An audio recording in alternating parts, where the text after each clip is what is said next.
Welcome back to the Occult Rejects. Tonight, we're getting into one of the strangest and most uncomfortable territories in religious history. The place where the Bible, magic, Christian mysticism, angelic powers, Kabbalah, and grimoires all start bleeding into each other. Because the story most people inherit is too clean. We are usually told that Christianity stood on one side and magic stood on the other. Church over here, sorcery over there, prayer over here, spell work over there, miracle over here, forbidden art over there. But history is rarely that clean, and the deeper you look, the more complicated it gets. Christianity condemns magic, but Christian history is filled with ritual power. Exorcism, relics, holy water, sacred oil, blessings, and psalms used for protection. Saints called upon for help, angels invoked by name, demons commanded in the name of God. Bodies, houses, fields, weapons, animals, and graves blessed or protected through sacred words and sacred objects. And then, sitting in the middle of all of this, we have grimoires, books that many people imagine as anti-Christian or satanic, but which are often packed with prayers, fasting, confession, divine names, biblical authority, angelic hierarchies, and appeals to the God of Abraham. So where is the line? When does prayer become magic? When does a blessing become a charm? When does angelic devotion become angelic conjuration? When does mysticism become ritual technology? And who gets to decide whether something is holy, heretical, or forbidden? Well, my guest tonight is Dr. Justin Sledge. Justin, the creator of Esoterica, one of the most important and biggest academic projects dealing with Western esotericism, magic, mysticism, Kabbalah, alchemy, Hermetic philosophy, grimoires, Gnosticism, and the stranger edges of religious history. What makes his work so valuable is that he takes the material seriously without turning it into fantasy. He does not need to flatten the occult into superstition, and he does not need to dress every historical fragment up as some grand hidden conspiracy.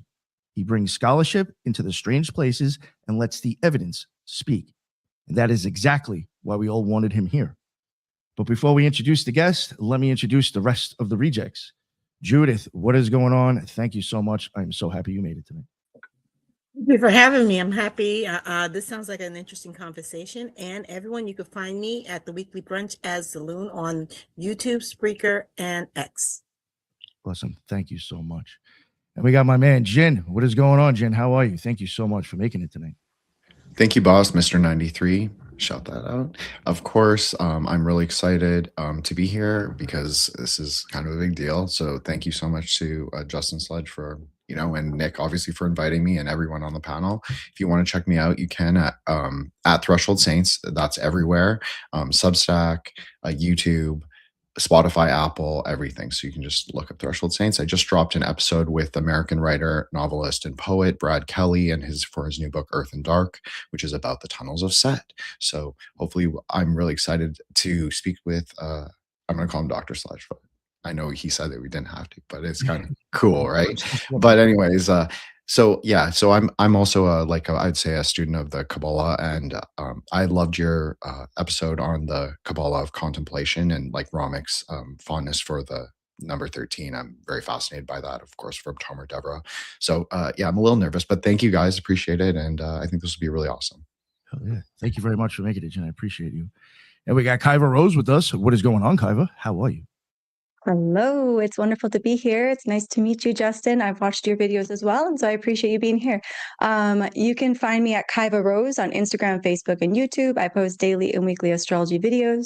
And you can also find me at 11kaivarose33.com if you're looking to book a session. So thank you all. I look forward to chatting with you. Thank you. Appreciate it. And we got Zeralath. What is going on, sir? Hey guys, how's it going? It is Zeralath Eternal, channel of the same name, my channel. I am a pagan, a bit of a mystic, and a magus. I study the esoteric, the occult, analysis of conspiracies, and exploring what it is to heighten oneself in consciousness, and also to help shape the world into something that's better for everyone. Thank you very much, sir. I appreciate you making it. And my man, Ethan Indigo, how are you? Well, peace, everybody. I'm a big fan of Justin's, as I am of every one of the rejects here. So appreciate everybody. Ethan Indigo Smith on all the usual social media. I should be easy to find. And Geometry of Energy is a website of mine. And again, appreciate everybody. I appreciate you, sir. And lastly, Eros. We got all three of the reject women here tonight. That is amazing. Thank you for making that happen, ladies. Got all of you here. Eros, please let everybody know what's up with you. Yeah, the big show tonight. Thanks for coming, Justin. Excited for this one. I have a YouTube channel, Eros Up. I post a lot of meta discussions around like the Western tradition and Young and a lot of like Hellenism. I'm a Hellenistic astrologer, stuff like that. Thanks for having me. Of course, of course. And don't forget about your Platonism and all the Enneads you've covered too as well. So if you're into that stuff, go check out our work, please. Thank you all very much for making it tonight. And finally, only 6 minutes in, Justin, let everybody know what's up with you and where if they don't know who you are by now, please let them know where they can find all your amazing work. Hi, everybody. Thank you for having me on. My name is Justin. I'm an academic. I study Western esotericism in a pretty broad way. These days I'm kind of knee deep in the world of Middle Platonism, which is a weird world to be knee deep in. But you can find me basically on YouTube. I don't really have social media because it terrifies me. I'd rather deal with demons than deal with social media. So I'm basically just there, aside from my antiquarian book business, which we have an Instagram for that. But basically, I'm just on YouTube at Esoterica. So I'm really glad to be here and really looking forward to the conversation. And it's always great to be in a great diverse crowd. I mean, it's really great to see such diverse folks interested in esotericism and the occult, and that makes me really happy because so often it's just people who look a lot like me in academic circles, and so I'm really happy to see like real diversity. So it's really cool. That's to me that's just like one of the most important things about these conversations is getting as many different voices as we can in the room: scholars, practitioners, people from different traditions. I think that's just, to me, that's really exciting. Totally agree. And thank you very much for the compliment. That really means a lot. So I guess kind of like, well, just first off, I'll let people know, as far as I know, you're not a practitioner. You're just an academic. Just an academic, civilian. Okay. Yes, civilian. Never heard it that way. So just for the listeners, then I guess it wouldn't be like, when did you decide to start casting circles? What was it that got you into, I guess, even going down this lane of studies?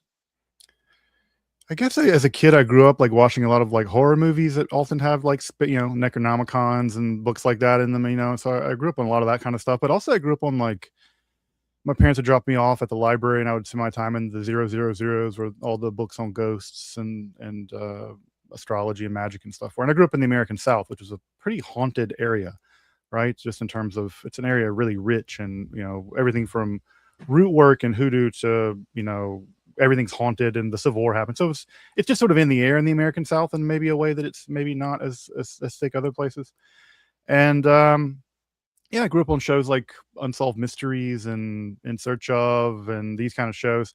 And I think that when you grow up on that kind of stuff, there's either kind of two ways you can go about it. Either you kind of go whole hog into that material and you're like, yeah, the Loch Ness Monster is real and Atlantis made lasers, and you kind of go full tilt conspiracy. Or you become skeptical and you're like, this is not anything. This is just Bigfoot's not real. Loch Ness Monster's not real. Atlantis is not real. It's not real. Why should I waste my time studying it? So you become sort of a very Reddit skeptic kind of person. And I kind of did both, right? I maintained my interest in the material and also became critical. And by critical, I don't mean this stuff should be rejected, obviously. It means that we need to take a critical eye and evidence-based, a data-driven way of approaching it. And so after I finished undergrad, it just, especially with the John Dee stuff, that stuff really grabbed onto me in high school and never let go. And I basically wrote to Wout Hanegraaff, who was the chair of the department at Amsterdam, where this is one of the only degree granting institutions in the world where you can study this stuff. And I was like, look, I just want to go there and spend my entire time working on Inoki and John Dee stuff. I just want to like figure out what in the world was that. And I did that, and I never looked back. I've been working on esotericism in some capacity for, really since I was a teenager. So I guess that's kind of the origin story, I guess. The near origin story is that I couldn't get a job. academia is a nightmare, as I'm sure everyone knows. And when you're an academic in this material, they're basically thinking like you're just like, you want to work at Hogwarts? Is that what you want to do? Jobs are not forthcoming. And my brother was like, look, man, you need to like just open up your shop on YouTube and do your thing. And if it works, it works. If it doesn't, it doesn't. And lucky enough, it's been pretty successful. And people really, again, a wide range of people, practitioners, academics, people just interested in like world building for their D&D campaign, a lot of novelists, artists, there's a lot of folks interested in this material for a lot of different reasons.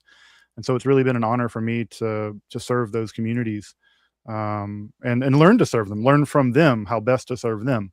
And that's been a really great journey as an educator, because as an educator, you want to reach as many people as possible. Yeah. And that means learning how to reach people, right? Because I don't speak the language of practitioners. And so when I'm sitting down with Aaron Leach and we're talking about Enochian magic, I can talk about Enochian stuff all day long, but I'm not talking about it from the point of view of someone who's trying to, scribe the ethers. So it's been really, really helpful for me to be able to sit across the table from practitioners and learn from them how best I can approach the material in a way that's the most helpful for them. So it's been a really wonderful experience and a really great opportunity for me to expand my own, pedagogical horizons. That's great. No, I love it. You're friends with Aaron? Yeah. We were just at the Enochian Con last year. That's great. He's got some impressive work. I remember him. Yeah, and anytime I write anything on, I'm working on an episode on Enochian, even though I feel like I have a pretty strong command of that stuff, I always run it past him, because I want to get a practitioner's eyes on the material, just because I feel like that's a voice that needs to be at the table. And if it's not going to be my voice, then at least it's going to be brought in at some level by vetting the script and things like that. Oh, that's great.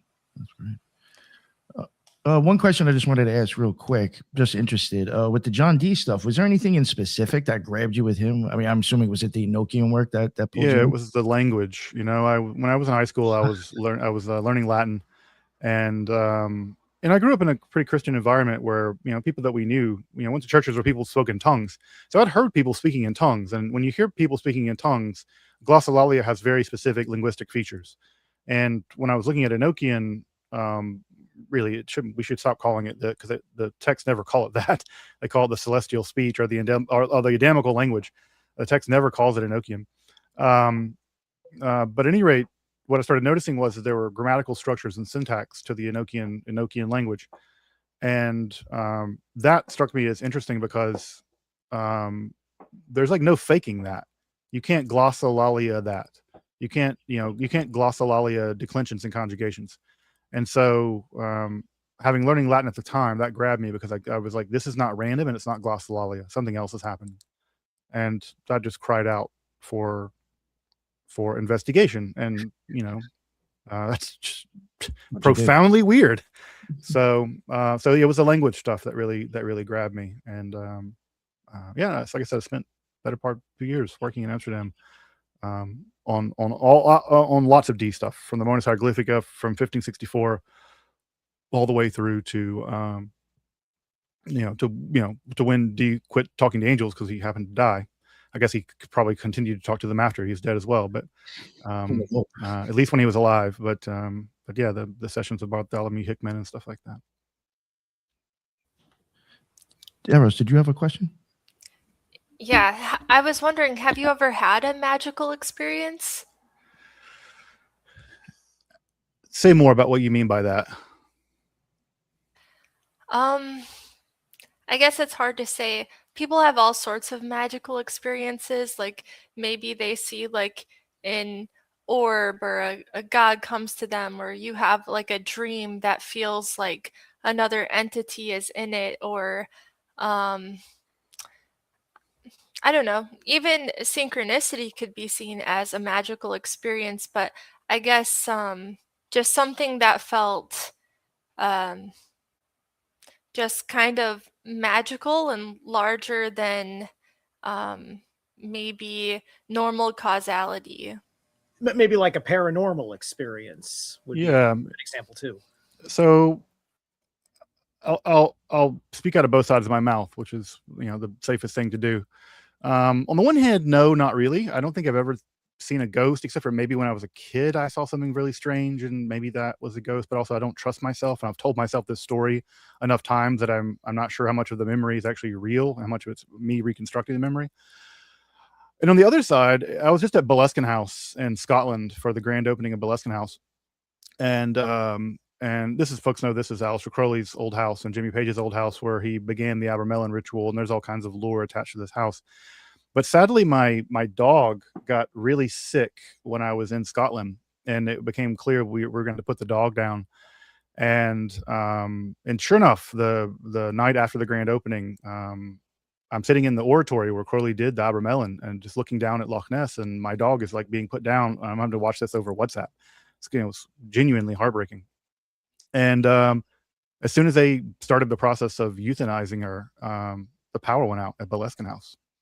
And the power didn't go out at the gatehouse, and the power did not go out at the houses across the loch. And as soon as the vet said that she was gone, the lights came back on. And so, what do I make of that? I don't know what to make of it. I'm happy to sit in the not knowing. Does a weird magical house in Scotland has any connection to my poor dog dying in Detroit, or me feeling an enormous amount of heartbreak and anguish at not being able to be there for my wife and kids when this is going on? So does that qualify as supernatural? I think if I were of a slightly different temperament, it might. Right? Sometimes I describe myself as supernaturally tone deaf. In the same way that imagine a person born blind were to stomp their feet and tell you there's no such thing as colors because they've never experienced them. We would find that a bit strange, right? That, like, no, yeah, you have a disability, and it prohibits you to see colors and light. Sometimes I don't want to be that guy stomping his feet and saying there's no such thing as supernatural stuff because I've never experienced them. I just might be the equivalent of having a disability. But trust me, I've been on I get invited to every ghost hunt thing around here, and people are, desperate for me to be the person who's like, it was on my ghost hunt that Sledge saw, an orb or whatever. But then I go there and I'm like, yeah, don't you feel the temperature's colder in here? I'm like, yeah, the window's broken. I'm always that guy, and I don't want to be that guy. Like, I really, honest to God, don't like that. But no, I don't think I've ever had an experience that gave me pause in my worldview, which I'm a very boring materialist. I have the metaphysics of a 87-year-old Soviet pensionist. Like, that's basically my metaphysics. So Yeah, I was wondering if you could talk more on that actually. I think you had described it once as materialism dialectic according to Marxist structure or something like that. yeah, it's just like very old-fashioned dialectical materialism, which is to say that history is the result of classes interacting, not the result of gods working themselves out or whatever.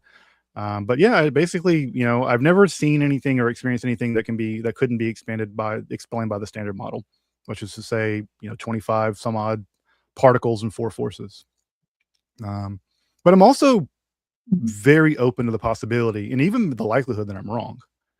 I think that's another important caveat, is that, like I said, if I had to put on if someone gave me 10 grand and said, you have to bet this 10 grand on a roulette game, and the roulette game is your materialist outlook on reality right or wrong, I would bet on it being wrong.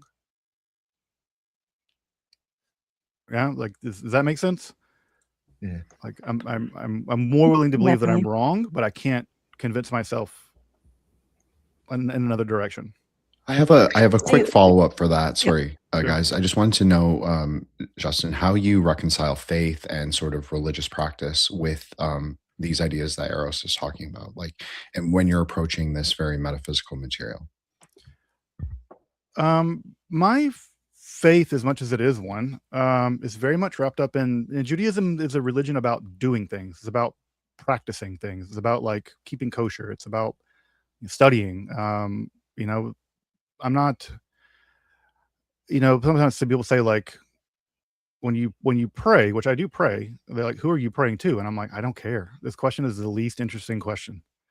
It's to me, it's a question that has never prompted any curiosity on my part. And it's funny because people say, well, how can you maintain your faith? And I'm like, that's what faith is, right? It's I'm not trying to prove anything. I'm like sitting in the place of the discomfort and trusting the tradition. And the tradition is more important than what I believe and don't believe. Sometimes people are like, well, how can you be Jewish? And I'm like, well, because my tradition matters to me more than my own personal opinions do. I have a question. Yeah. I read on my channel an old English translation. It's like one of the first English translations of the tractates of the Talmud, right? It doesn't get off into the side books or anything like that. Now, have you just studied the Talmud, or is any part of the Talmud a part of the tradition that you follow? Because I know that there's a widespread, like some people care nothing for it at all, and some people are all about it. I mean, you mean the Talmud or the Zohar? Well, I didn't read the Zohar yet, so I'm speaking on the Talmud. Yeah, the Talmud. Yeah, there's no rabbinical Judaism on the Talmud. The Talmud is just part and parcel. I'm in the Talmud every day. So yeah, it's you know. But again, the Talmud is a record of a conversation, right? It's a conversation between lots of rabbis over several hundred years. So sometimes people say things like, "Well, the Talmud says," and I'm like, "Yeah, like you get enough people in the room, there's always that one like psycho." You know. And what I like about the Talmud is they record the opinions of that one psycho. Yeah. You know, he's like your uncle who just like writes in all caps on Facebook. Like, you know, like we all have that uncle, right?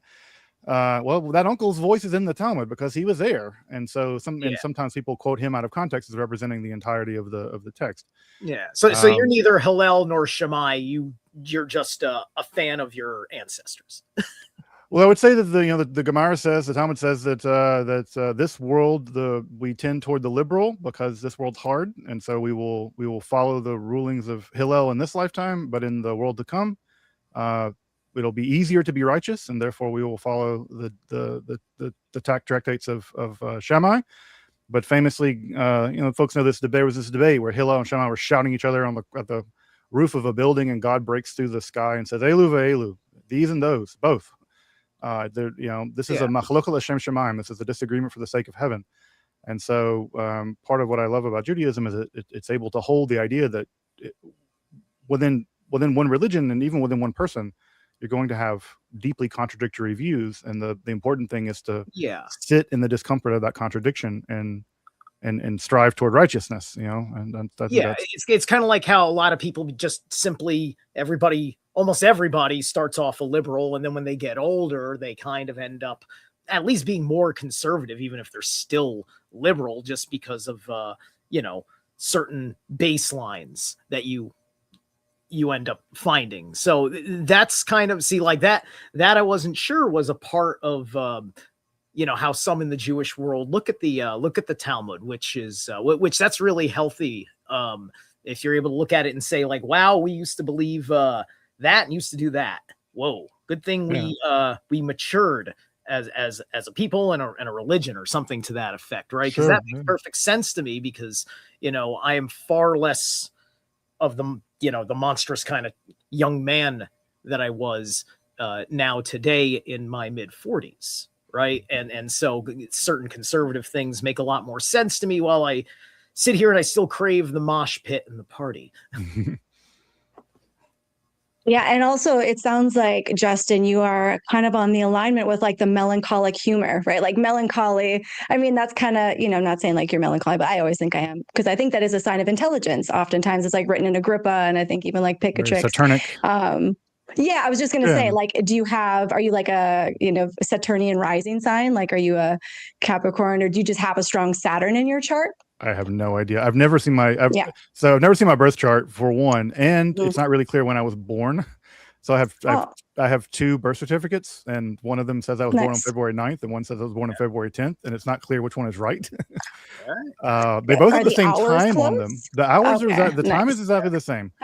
What's really funny is the Talmud, like one of the things that's repeated once or twice in the Talmud, even though they're all like, don't do magic, don't do rituals, but go brag to everybody about how good of an astrologer. And I double checked, astronomy or they said astrology. Yeah, it's because astrology and honors are the same. Well, and the word the word in Aramaic is tagniut, And it's Tagniut is the same. It's just one word for both Yeah. in Aramaic. Exactly. But, Because they never used to be separate sciences. Yeah, It's called yeah, mathematicas. Yeah, they Yeah. all used to be considered like, yeah, exactly, one. Yeah. Right. It never used to be I have separate. to be Even sure. I'm reading medicine the wasn't English- separate. I'm reading the English translation. I'm not looking at the Aramaic notes. So Mhm. I'm going off of what the English mind that doesn't know Hebrew or Yiddish is meant to know, you know? Yeah. and Yeah, ask- and astrology is a very complicated thing in Judaism as well. I mean, there's Mhm. a condemnation of it that says like don't consult with the Chaldeans, which is almost always a don't consult with the astrologers. But then some of the most famous Jews of all time have been big deal astrologers. So again, this is, and the same would go with magic in the conversation we we're having earlier. The magic is forbidden. Kishuf is forbidden, right? We had to get technical here. Kishuf is forbidden, but then you're allowed to go and make golems. Golems are completely allowed. I have a book of kameot, of talismans, and sitting right here, written by a very pious Kabbalistic rabbi in 18th century Yemen. So, and again, it all depends on how you define these things about what is allowed and what isn't allowed. This is true of Christianity, it's true of Islam, it's true of Judaism, it's true of anyone. It's just what slips under the door is all about how you define what is sorcery, I guess. How much of a heretic you are, right? Yeah, or it's interesting because Judaism doesn't put a lot of emphasis on what you believe. It's not about so much belief. It's like what kind of things are you allowed to do? What kind of things are you disallowed to do? And so, in fact, the word for heretic in Hebrew is a mean. And the word for heresy in Hebrew is minut. It means to split. So it has more to do with like how you relate to the community than it does to what you believe. Wow. And so if it's, and this is very different than Christianity, right? The word hareos in Greek, where we get heresy from, it means choice. You're choosing to believe the wrong thing. And so you can see that the flavors of what is constitutive of heresy are very different in these different so-called Abrahamic religions. This is a term that I find to be almost nonsensical because the religions are so very different from each other under the hood. But yeah, I can go to an Orthodox synagogue and say, yeah, I don't believe in God. And they're like, keep kosher? And I'm like, yeah, well, that's all that matters. God will sort himself out or whatever. Like, it doesn't really matter what you believe. Like, you do the thing, right? You're doing the thing, right? And they're like, yeah, I'm doing the thing. Like, yeah, the rest will sort itself out. That's funny. Yeah. Speaking of Chaldean, so I was just reading in the Picatrix. So do you know anything about the city of statues or the house of statues that Hermes created, that everybody was pure of sin? Do you know anything about like the statues and potentially like, is that connected to the Enochian language and why the statues were able to have the power upon the people? I don't know. Do you know what I'm talking about? I think they're referring, and again, I don't have the Picatrix, a huge book, but I think they're referring to Haran. Haran is the big hermetic city in the ancient world that, was a functioning. Say again. And Atosintin. It's the one with the tower in the middle and the orb on the top, and the orb changes colors every day. Yeah. I think they're referring to. It's a mythologicalized version of Haran, which was the city that Thabit Makura came from. He wrote the most important book on talismans, but it was a functioning pagan city. There's a great book called The Last Pagans of Iraq that covers what little we know about them. But they were wiped out by the Mongols, sadly. But yeah, we don't know much about them. But there's one book about them called The Nabatean Agriculture by a guy named Ibn Washia, and that's it. That's all we know. What little we can grab from Thabit ibn Qura. But what's interesting about them is that the Islamic Caliphates never attacked them and forced them to convert. They were protected religious class as a Amal Kitab, a people of the book, and their book were these Hermetic writings. So it's interesting that the Umayyads, Abbasids, protected them. In fact, Baghdad, when it was built, it was built on the astrological timings of a Jewish astrologer. So the foundation stone of Baghdad was set on astrological timings, which shows Muslims were totally okay with, at least those Muslims were totally okay with astrology. Not okay with it. They literally planned around it. Yeah, because wasn't it Abu Mashar I think it was Abu Mashar, right? Or which astrologer? I think it was either Abu Mashar or what's the other guy? His teacher, but and not Benatti, but it's his teacher. I Yeah, I think know. it's the guy that's name begins with a B, but I can't remember his name. Yeah, Bisher. Maybe it's Bisher. Saul Ben Bisher. Yeah. Anyways, thanks. Bashar, Cool. if that's like Bashar means commander in like the Syrian language they speak in Syria or Assyria, as I understand it. Masha Allah. Maybe that's who it is. Yeah, Masha yeah, Allah. that's And then, that's it. Yeah, it's Masha Allah who did it. But yeah, Jewish astrologer, basically, set the astrological timing for the foundation of Baghdad.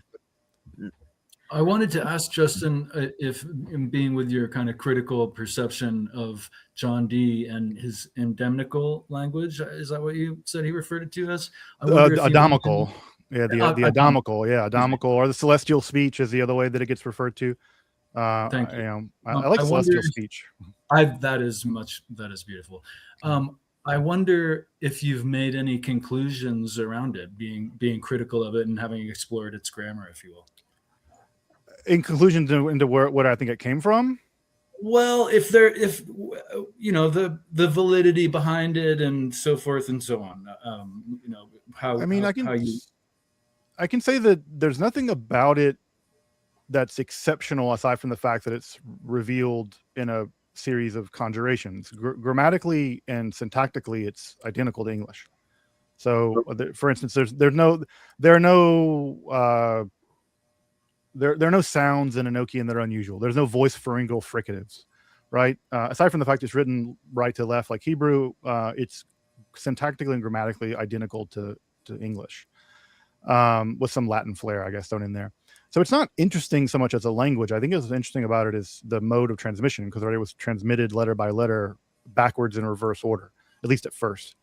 And so that's weird. And so the question is if Kelly faked that, there's a real question of how he was able to pull that off. And the short answer is, I don't know. I just don't know. If there are angels, I can't imagine why they would speak that. It's nothing terrible. Like, why would they speak words that have clear etymologies from Greek, Latin, and Hebrew words? It seems like their language would be prior to those languages, right? And on the other hand, do I have a good story to tell about how Kelly was able to do this with Dee observing? I don't have a great story. No one knows what went on in that room, aside from Dee and Kelly and the angels, I guess. So again, it's a question of like, I sit in the uncertainty, and my job is to take the evidence as far as it will go. And then once the evidence runs out, I'm like, I have no idea what happened.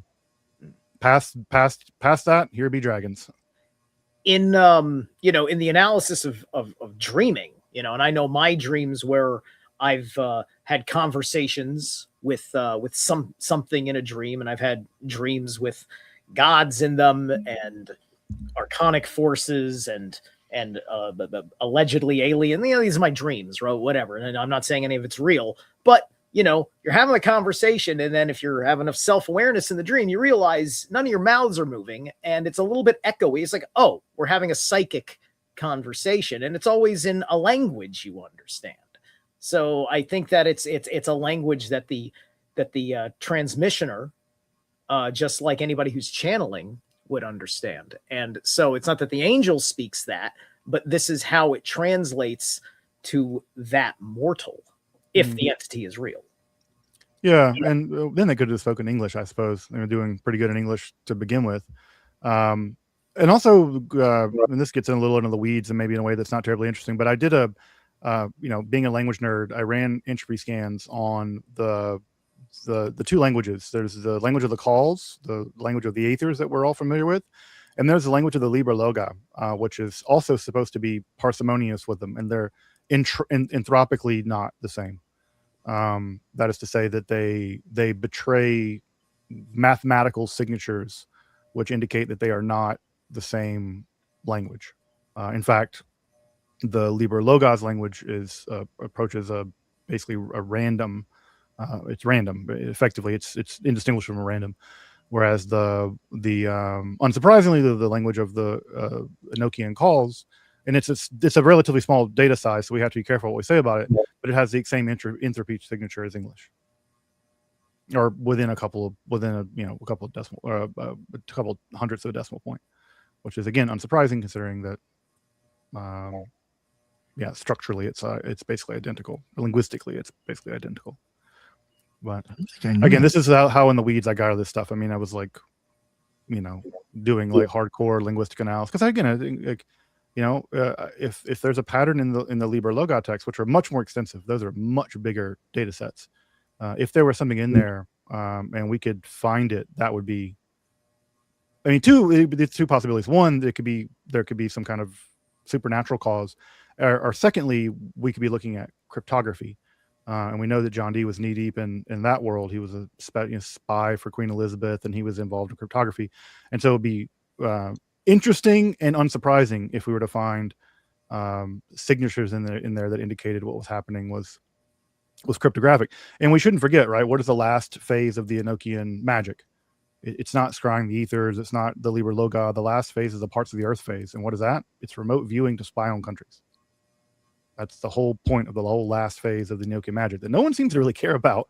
But I mean, but that if you read the journals, the Watchtower system and the parts of the earth system are designed to allow D basically to spy on the rest of the world as part of this sort of apocalyptic empire building business he's up to. And unsurprisingly, what is D famous for coining? He coins the term British Empire. So it's just like angelic CIA stuff at the end. So do you think they were sending messages through the moon? Because I know like full moons were used to send messages. Do you know anything about did he use that technique? And maybe that's why it was written backwards. Maybe they had to anything about that at all? Well, so it's interesting because the parts of the Earth system don't seem to have any a connection to the Enochian stuff, like the language stuff. Mm-hmm. The language stuff seems specifically to unlock. So there are these Enochian calls, the last of which is meant to unlock this book called the Liber Loga, and that either portends the apocalypse or causes the apocalypse. There's debate among occultists about what is supposed to, exactly what it happens. But then Dee and Kelly are such wild and crazy guys. I mean, the angels are telling them that the world's about to end and they're about to be central in this, and they're like, okay, can we go find buried treasure? So they're just like completely useless. At any rate, the angels just like moving on, and they just move to this whole other system, which is the parts of the earth system. So that one doesn't have anything. There's no linguistic communication. It's all remote viewing, or what we would now call remote viewing. Mm-hmm. But it's also not the black. Yeah. Also, just say something about the Black Mirror. Oh, sorry. And also the Black Mirror is a bit of a myth too. There's no evidence that Dee ever had it. Okay. It's an 18th century mirror that's basically attributed to Dee by a later person. We know that Dee never talked about using a black mirror. In fact, we know the exact we know the crystals that he used because they survive, and he describes them. He actually draws pictures of them in the diaries. So the famous black mirror is almost certainly not actually owned by Dee himself. They use crystal balls. Although one of the crystal balls was magically what's materialized by an angel, so that's interesting. Whoa. Yeah. And is that this alleged materialized crystal ball? This is one of the saved ones. It's in a museum somewhere. It's in the British Museum. Yeah, you can go see it. We don't know which one is which. We don't know which one is which, but yeah, they're both there. Okay, So, That's wild. let me consult Google. I need to see this. Thank you. Yeah, they're little too. I mean, we think of crystal balls as like being kind of this big or whatever, but they're actually really small little balls. They're just about like the size of a tangerine or something. But yeah, I mean, this is how Dee or Kelly, did the scrying. Dee did try to do it, and he also tried to force his child to do it when Kelly quit. One of the many times that Kelly quit, and he stormed off and in a puff, and he's like, Arthur Dee, you do it. And then Arthur's like, I don't see anything, just like weird squiggles and stuff.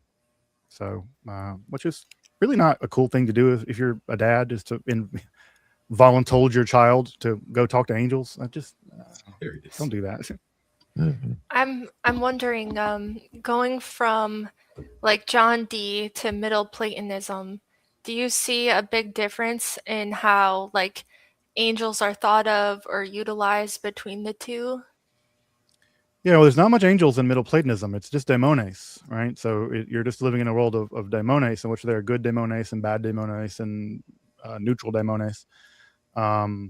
it's only with the advent of Christianity that we really get the adoption of these malachim from Hebrew, these angelic beings. And yeah, by the time you get to John Dee's time, angels are there's not only is there there's a half a dozen theories about what they are and how they operate and how many there are. You read authorities like Maimonides who will tell you there are exactly 9 of them, and you read other authorities that will tell you there are millions and millions, an infinite number of them. And so by the time of Dee's time, the conception of spiritual creatures is what he would have referred to them as, has enormously changed. It's also worth noting that the angels, I mean, it's really difficult to call them angels, but the entities that G was describing don't match at all what we typically think of as angels. Like, I'll just give one example. One of the more important of these angels is a spiritual creature named Madimi. And Madimi starts off as, I think, a 9-year-old girl or a 7-year-old girl. And by the time the session's in, 7 years later, she's grown into being a sort of late blooming teenager. And she's grown, like she's sexually matured, and she's like flirting with them and stuff. It gets really weird. And angels don't get older. They don't grow. They're not gendered. Right. And so, the many people ask, like, what in the world are they, what are they talking to? What kind of entities are they in contact with? And of course they talk to regular normie angels too, Michael and Uriel and, Camiel and those normal angels, but then they talk to these other weird angels that, I mean, one of them ultimately tempts them or tells them to swap their wives. And like, that seems like a weird thing for an angel to want you to do. And yeah, people have said, it sounds a lot more like demons to me. And I'm like, yeah, it sounds like, if I had to roll the dice, which thank God I don't have to, if I were like talking to an angel and she starts flirting with me and I'm like, hold on, what are you 16? I'm hanging the phone up. I'm done with this. This is creepy.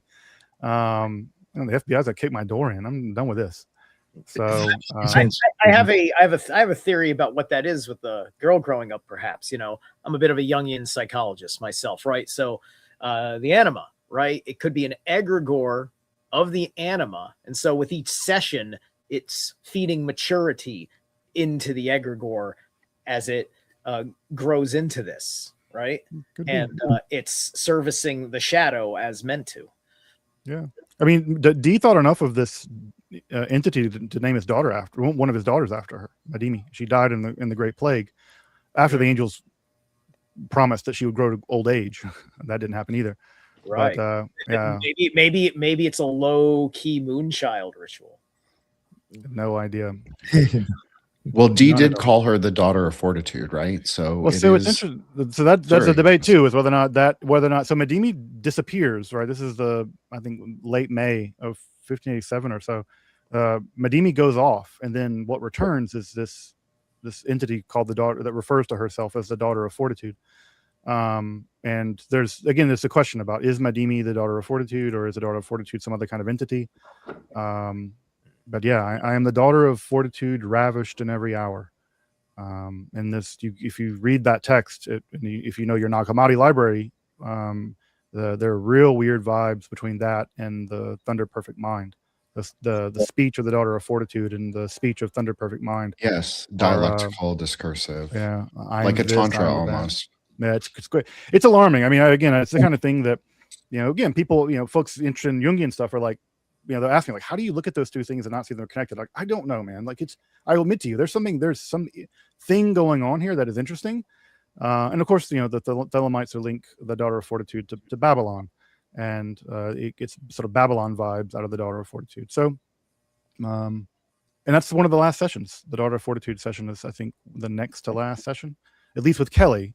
And again, we forget that Dee goes back to England and continues to scry with a new scryer named Bartholomew Hickman for like 15 years or something, and indeed destroys all those records. So we it's a survivalship bias.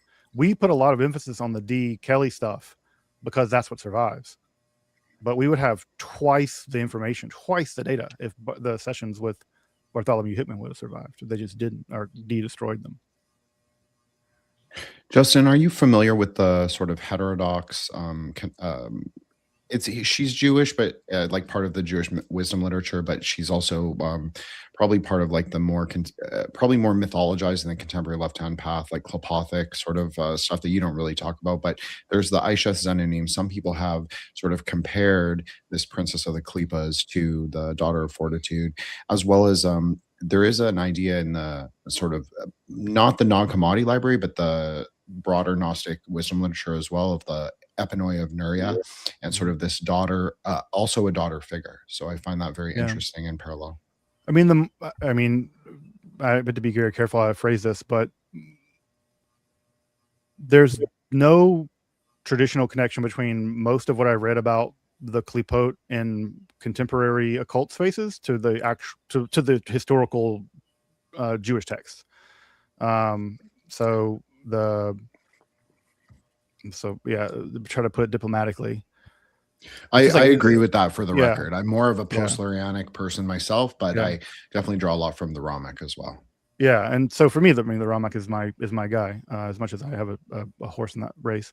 But the Israel Gardi stuff and a lot of the stuff that come out of Carlson and stuff, it's just, so far as I can tell, it's just made up. Like, it made up in the sense that it has no connection to the Zohar and to the actual. I mean, the main text that details the nature of the Klipot in Kabbalah is the Sefer Karnaim, and the Sefer Karnaim has never been translated to my knowledge, and remains an incredibly difficult text. And I don't know, when I see modern people talking about Klipot and not referencing basically the most important encyclopedia on the Klipot, I'm like, what's this? Something weird's happening here. There's some disconnect between the source material and what's being generated. And, you know, they'll talk about 10 Klipot, and the text is really clear. There are 7 Klipot. That's universally agreed upon. The upper 3 Sphirot never become Klipot. So it's like, for me, the traditional texts are the texts that I work in. And when I see like weird stuff in the 20th century or the 21st century that I can't find any references to show me there's actual continuity between what they're doing and what was developed traditionally, it's just, I don't know what's the right way of putting it, like a good analogy. It's like if you were reading about Star Wars and all of a sudden I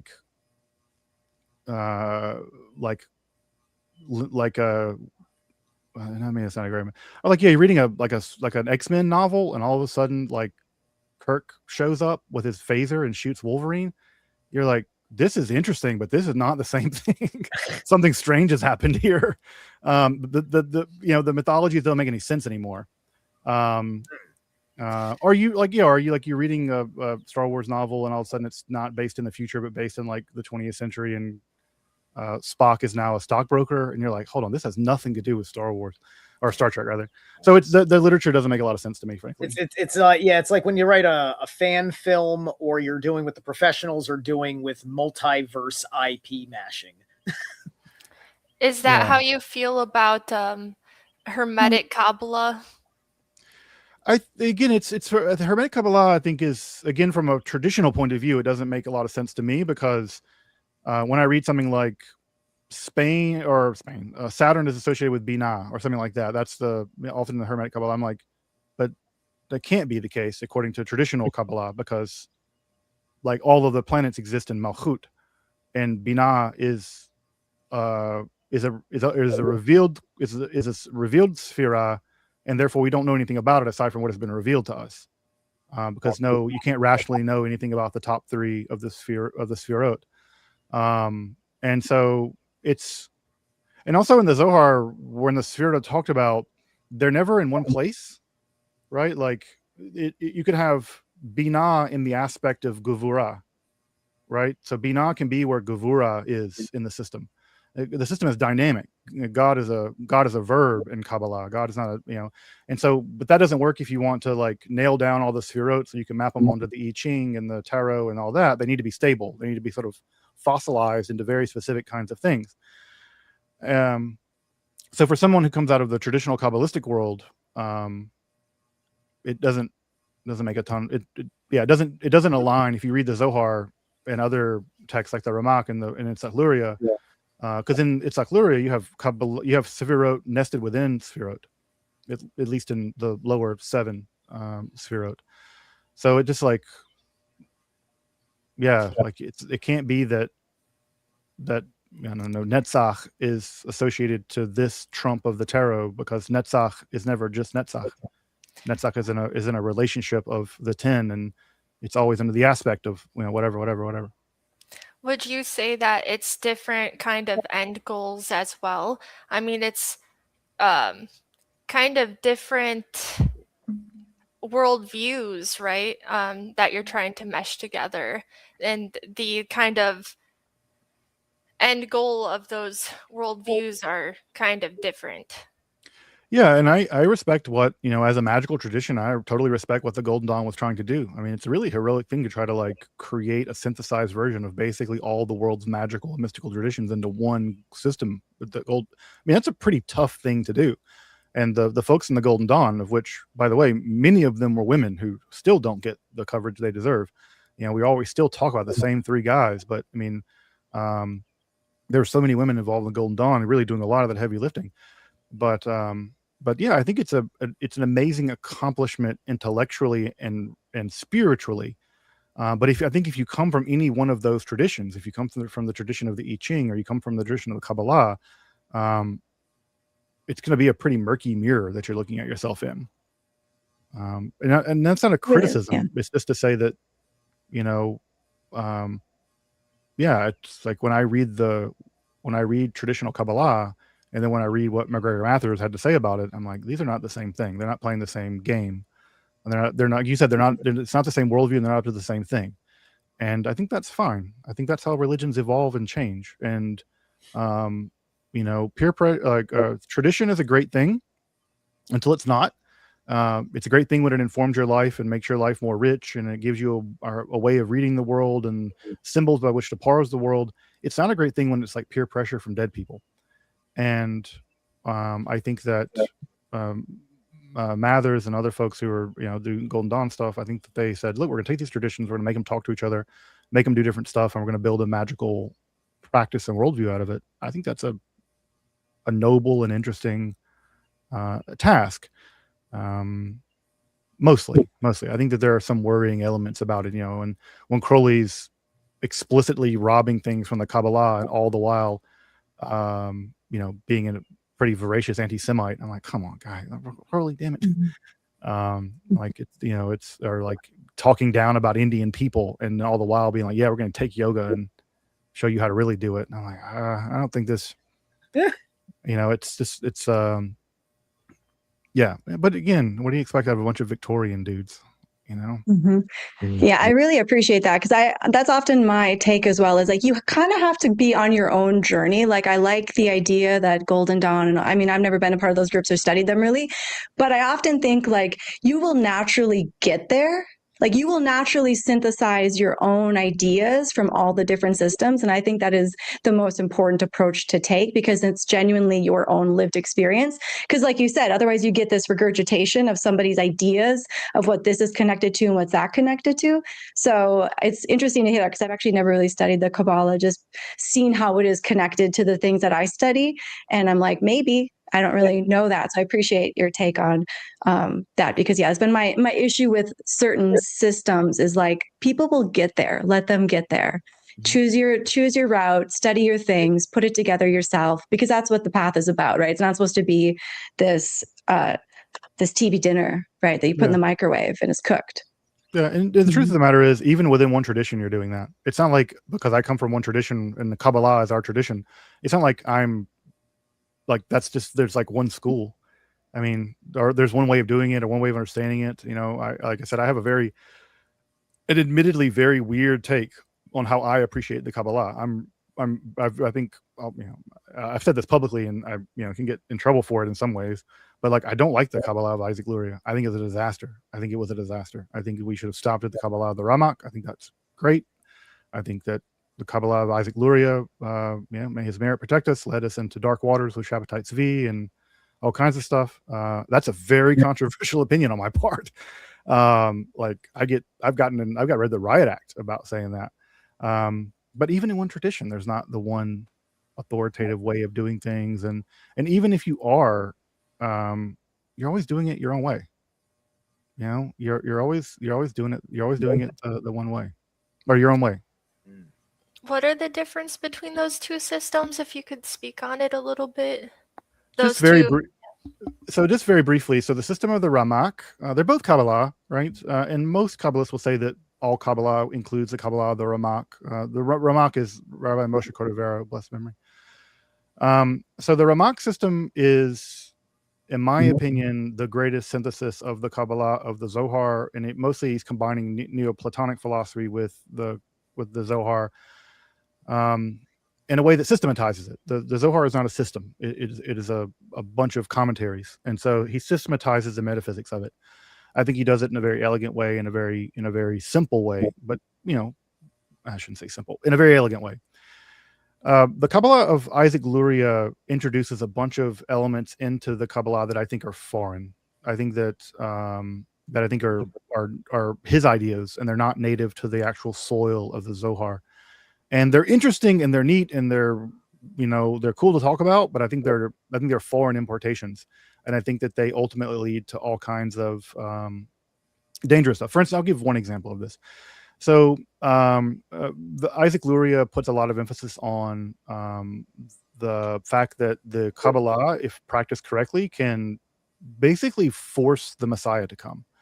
There's a kind of messianic eschatological accelerationism that is at the very heart of Isaac Luria's ideas. In fact, his student was so convinced that if he just stayed up one more hour a night and memorized one more Mishnah, he would become the Messiah. It led to this kind of like fevered desire to bring the Messiah, and that led to this false Messiah emerging. This guy named Shabbatai Tzvi in the 1660s. And this was a complete disaster, Shabbatai Tzvi. Half the world's Jews started to believe that he was the Messiah. Rabbis started believing he was. And, they packed their bags and waited to go to Israel and do all this stuff. And then the guy converted to Islam, and he invented another religion. Right? He made this whole other religion that exists to this day, actually. And so it was a disaster. It was a huge disaster. And so I lay that at the feet of Isaac Luria. And that's not to say that Luria wasn't a genius and a very righteous person. He certainly was. I just think that if I could have convinced Isaac Luria never to come to Safed, I would have stay in Egypt. Don't come to Safed. Let the Ramak win the day. But obviously that did not happen. And to be clear, I'm in the vast minority of people who say this. So this is me outing myself as a kind of very heterodox person with interest in the Kabbalah. I actually have a redirection sort of, but it's interrelated, we'll say. Sure. So you at the beginning you spoke about like the linguistic elements of this Adamic language and how you noticed it was very similar to English in every way. But I wondered if you see a pattern of ritual grammars throughout, we'll just say the Western tradition broadly, that may or may not include Kabbalah, in your opinion, whatever you want to include. But do you see like a ritual grammar that is consistent or perhaps interrelated between the different canons and different sort of regional works? Yeah, I think that the ritual canon is the Catholic Mass. I mean, basically all Western magic, at least as it emerges in the early modern period or after the Middle Ages, is based in some ways on some element from Catholic liturgy. And I mean, even necromantic conjurations of demons are based on exorcisms, right? They're just sort of a long form version of exorcism, which wasn't patented, so to speak, until the 17th century. So underneath the hood of, I think, most of Western magic, with a little bit of exception of some Jewish stuff that does make it in via the Solomonic tradition, it's really pretty Catholic. This is the thing that I've always found interesting, because I'm kind of an outsider to both traditions. I'm obviously neither Catholic nor an occultist, but I found that the fact that Catholicism is a lot closer to occultism than Catholicism wants to admit, and occultism is a lot closer to Catholicism than it wants to admit. Oh, yeah. Sure. And neither side can come to terms with this. The occultists really don't want to be Christians, and the Christians really don't want to be occultists. And the truth of the matter is, there's about 80% overlap, with the exception of some Arab astral magic from Picatrix and some Jewish Solomonic magic coming in from the East, which makes up maybe that other 20% or so. And again, some survivals of Hermetic stuff, but very little. But yeah, when you look at a book of this is a funny thing. I often will talk to Protestants who've never been to a Catholic church and who've never heard of Catholic Mass, or Catholics even who really didn't pay a lot of attention to what was going on in theatrics of the Mass.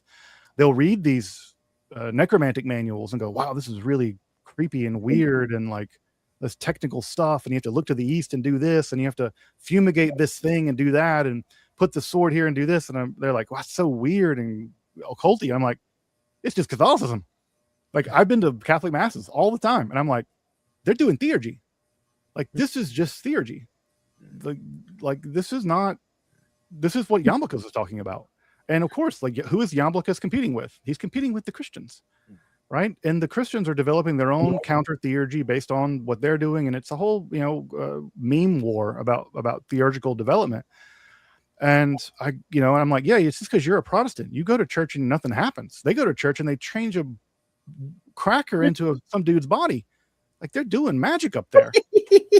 Like, they're doing theurgy, like too cool theurgy. Like they are inducing a miracle in front of you. I live in the neighborhood where the cathedral is, and every time they do Mass, they ring the bells to announce that basically a miracle has happened. And I'm like, you guys just don't see the magic because you're too Protestant to see it. And you don't see it even as a Catholic because it's normal to you, and you're not seeing the fact that what's going on is like 4th century theurgy. So yeah, I think I grew up Catholic. I did as well. And I loved it. I loved all the ritual, like the being sprayed with the water from the evergreen. And like, I am so grateful I grew up Catholic. I'm not Catholic now, I'm a Buddhist, but like, I'm so grateful for that ritual because it is very, I loved it for that reason. So it's interesting to see that you put it so closely to occult practitioners. That's fun. Yeah, I think, again, it's, there's no Western magic tradition without the Catholic Church. It just doesn't exist.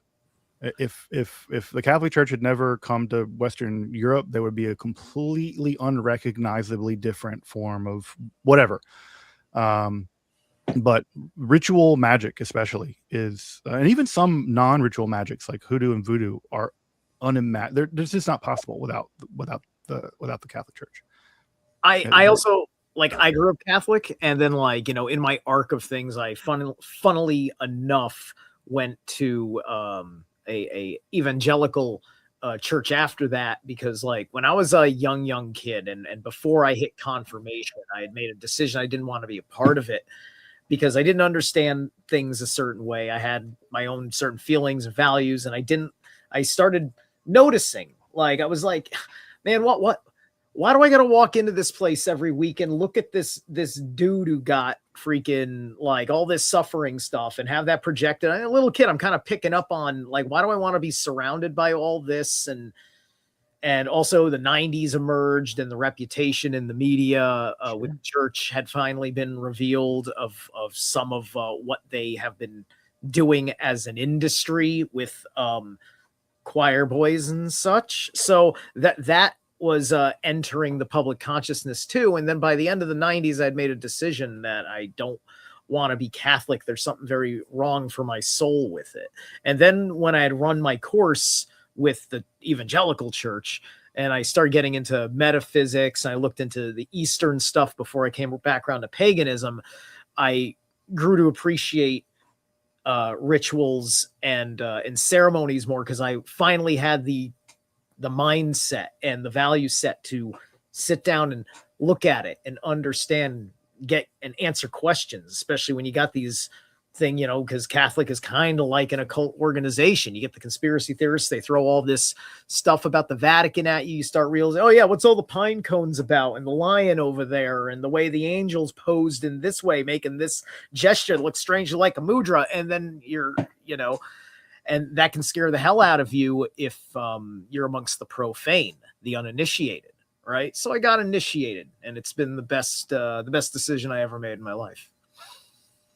Yeah, I mean, one of the episodes I made was so prior to the Roman ritual being developed, and like, I forget exactly, 1604. That's probably not right. Be careful with dates. But before exorcism was finalized, I mean, it was common for necromancers to have exorcist manuals because they're the same thing. If a person's possessed and you can take the demon out of them, you can put them to work. Why let a good demon go to waste? It's the same exact logic. It's the same rituals. right? They're not fundamentally different rituals. I mean, there's a reason why necromantic circles from medieval books of magic are full of names of God, and again, the hyssop, being sprayed at them, and them being accosted, and then these various Hebrew names for God. It's like, yeah, this is just, like in nomine patris filius, it's the same. It's exact same ritual, just being utilized for a very different end. Which makes total sense to me. Oh, what do I gotta feed my shamir because I got a house to build? Yeah, I don't know what shamirs eat actually. Well, you don't have a pet shamir? I thought they all did. I'm kidding. I would love to have a shamir. I mean, I won't have a lot of use for a shamir, but folks that may know this is there's a story in the Talmud about building the temple, and one of the prohibitions in the Bible of building the temple is that you can't use stone that's been hewn with iron, and it's quite difficult to build a giant temple without hewn stones. And so the story that Gemara ends up coming up with is that a magic worm basically could cut the blocks using their magic worm. This is a bizarre. So I just love the lazy rabbis sitting around being like, so how do they do it? I don't know. What do you think? I don't know. A magic worm? They're like, let's do it. Let's go with that. A magic worm protected by Asmodeus, of all things, the king of the demons, who's remarkably pious, actually. That's right. It was the ancient aliens theory of its time, right? Yeah. And people still, by the way, people still think that the shamir is out there. I've heard, that the shamir will reappear in the days of the Messiah. I'm waiting for dragons to come back. I'm gonna have one. I was wondering, would you be able to speak on like modern messianism and apocalypticism in Christianity and Judaism? I don't know if I can say a lot about it because I don't do a lot of study of contemporary stuff. Most of the study that I work in is like more medieval and ancient stuff. But I mean, I think I said this before, is that there's really no such thing as like Christianity or Judaism or Islam. There's just apocalyptic flavors of this stuff. That apocalypticism is actually the religion we all believe in. Everything from like zombie movies to to whatever. It's like it's all apocalyptic at some level. And our politics are wrapped up in it too. I mean, how much do Christian evangelicals give to the state of Israel to do the things that they do in order to basically accelerate Jesus coming back? Because if you dump enough money in Israel, Jesus will come back quicker. This is it's religious hubris to the level I can't even imagine. And of course, the religious Zionists are more than happy to take their money because they think their Messiah is going to come back and whoop those people's ass. So everyone's betting on different horses. Anti-cosmicism. I think that's what they call it. Yeah, you're denying life, basically. Yeah, it's a bizarre thing. But no, I think that apocalypticism is just baked into religiosity, or Christianity is inherently an apocalyptic religion. I mean, Christians have been believing the world's about to end since Jesus. I mean, Jesus said to his own followers, "Some of us, there are some among you that will not taste death." So that's been there, baked in Judaism too. And I think the most interesting element is in Judaism now. There's this messianic movement that has emerged around the former Rebbe of I guess he's still the Rebbe. I don't know, the leader of Chabad Lubavitch, the Chabad movement, who passed away in the 90s, and there's a very strong faction of them that believe that he is in fact either not dead, or he's occulted, or that something has happened and he's going to come back pretty soon and he's going to be he's the Messiah. And you can go to Brooklyn and you'll see posters everywhere that have his picture and they say Melech Mashiach, King Messiah, on them. And this is the beginning, I think, of a new religion forming, that there will be within Judaism an offshoot religion that is ultimately emerging around the claim that this the leader of Chabad Lubavitch is in fact the Messiah. And I've studied in those yeshivot, and I've been in that world for a little while, and I've definitely met people who say things like, "No, he's not really dead; he's hidden." It's a very Shia feeling, right? He's the occulted Messiah, or that he's somehow fused with God, and he's kind of like God at this point. And you're like, "Hold on, you're reinventing the Trinity." So I think that's an interesting thing that's going on now in Judaism. But no, I think that. Look, messianism has been baked into the Western world even before Christianity. I mean, the Qumran and the Dead Sea Scrolls, it's just baked in. And I think, like I said, there's a reason why we all like to watch zombie movies. Is because that we all have, we like zombie movies not because they're scary. We like zombie movies because we want it to happen. Like that's the deep urge is for the world to end, and we all have that apocalyptic urge. And so we like these like end of the world movies, you know, where the comet hits the earth or zombies kill us all or some outbreak or whatever. It's because we've been, you know, again, I'm not a Jungian, I'm a Lacanian, in that we, you know, Lacan says there's no cure. There's just there's learning to enjoy your symptom. And we have an apocalyptic neurosis. And the way that we enjoy the symptom is we like watching the world end over and over and over again, because we can't get it to actually end, unfortunately. And you know, my favorite bumper sticker is one of the ones that sort of looked like President Obama's campaign ad, and it just said "Big fucking meteor just ended already." I always like the idea, like, you know, this literally, like we are in some sense praying to be wiped out, and that apocalyptic impulse, I think, is just 2,000 years old. Like we want to see the end, and not only do we want to see it, we are entitled to it. I mean, how many people think literally we are the last generation? It is us. Yeah. We're the last ones. It's not just that we want it to happen; we are entitled to it, and I find that to be there's a kind of interesting a nihilistic hubris. There's the religious there's a religious narrative that runs through like the rhetoric of the mainstream, that on a subtextual level you persistently are being gaslit into it being the end times, not the end times, for the Christian mindset, thinking about, are we in the tribulation, right? Is the mark coming?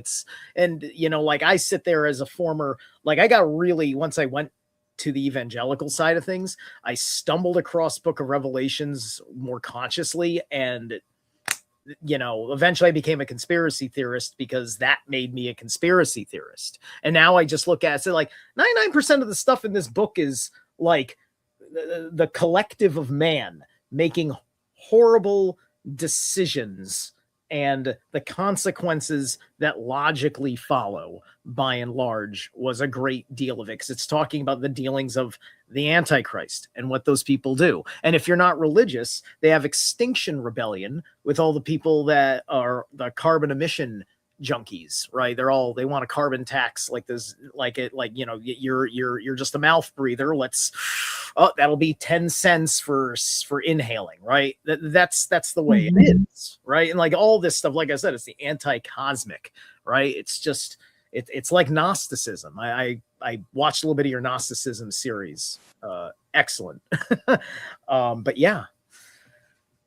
Yeah, it's like in Buddhism, there is like the 12-link chain of causation of life and death. And so getting caught in that chain, the first link in the chain is ignorance. So it's like, you know, getting caught up in that chain of life and death and just rotating through that cycle is part of like breaking out of that, is what Buddhism is, as like a big part of the practice. But also too, like back to the Nabatean agriculture. Now, did Abraham come from that culture, correct? And like, how do you see this like continuation? Because they were star people, right? They were astrologers. They based a lot of their stuff on the land and all that kind of stuff. But then he kind of started to be one of the first sort of prophet figures. So how do you see, like, do you see like a shift in how religion and like, would you say that kind of established the Western take on religion? I mean, obviously it did, but yeah. It's a huge question. I mean, it's certainly the mythology of Abraham as being sort of a idol smasher, right? And he broke with the Chaldeans and he quit worshiping stars and idols and became a monotheist. I think it's all retrojection. I mean, and we know that the ancient Israelites were polytheists. You know, they weren't monotheism is very late in the history of Israelite religion. I mean, they were polytheists in the sense of they were henotheists. You know, my dad can beat up your dad. It's not that your dad's not real. It's just my dad can beat your dad up. At least in my neighborhood, right? Over here where we live, my dad's in control. So I think that I think that whole Abraham monotheism stuff is a retrojection back into the past to justify theology they had long since adopted. But again, it's a split narrative, right? Because on the one hand, there's this idea that, oh yeah, we quit worshiping stars and we quit dealing with astrology and blah, blah, blah, blah. But that didn't ever happen. Like the astrology was alive and well in Judaism, you know, it's alive and well in Islam, alive and well in Christianity.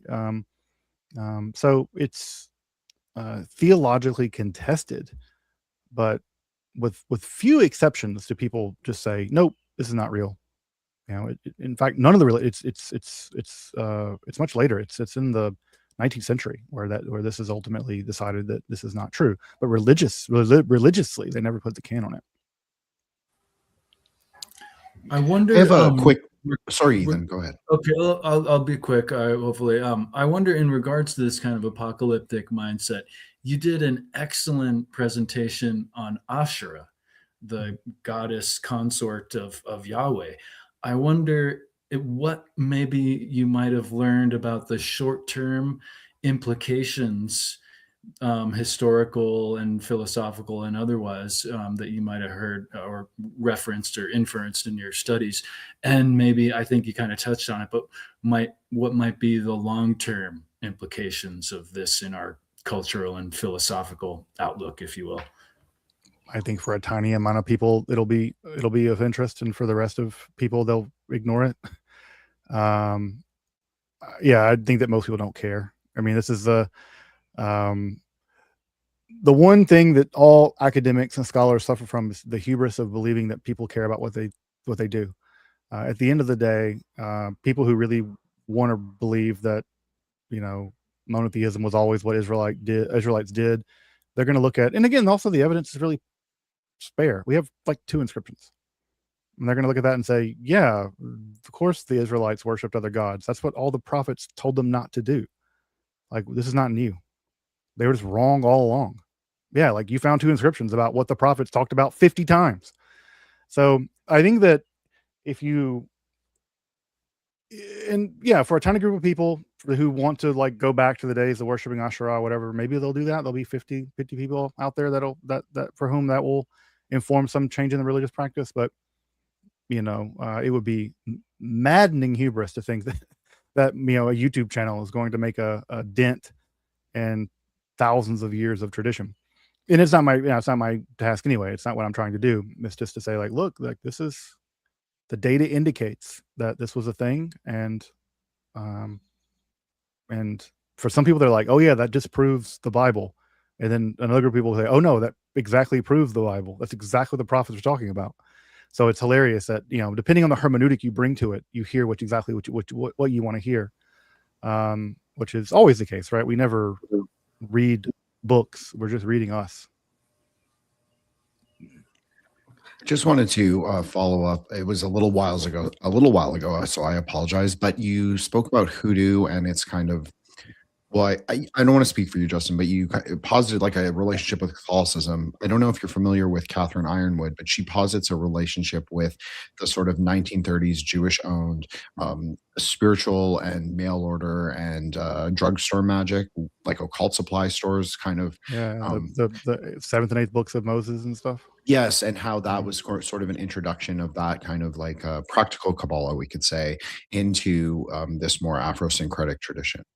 I don't know if you agree with that or disagree. Yeah, so I had to plead ignorance here. I just don't know. I don't work in much in the 20th century, which is funny because in growing up, hoodoo and voodoo were just like all around me. I was a working class person in Mississippi, so people went to root workers. Like this was a thing that I knew about. You know, knew people that went to root workers. You know, I've lived near New Orleans, so it was a thing that like I experienced firsthand. But as an academic, I'm largely ignorant to the history of it and things like that. So I don't want to speak on something that I don't have especially the religious and spiritual traditions of a minority or an oppressed minority. I don't want to like pretend to speak on it when I don't have any learning about it. I remember a while back when you had dropped that first Yahweh video where you found some of the work that showed him in the pagan reflex. Something trying to remember from all the way back because it was a favorite episode. I remember leaving a comment that I think you had at least put a like to about where I said like something about like, ooh, pagan Yahweh for the win or some silly little hoorah comment, right? Because I love digging back, like, you know, like I love doing things like I want to look into Zoroastrianism and go to I love going pre what's been written down, like where it gets more anthropological and there's not so many books other than books written about what was discovered, right?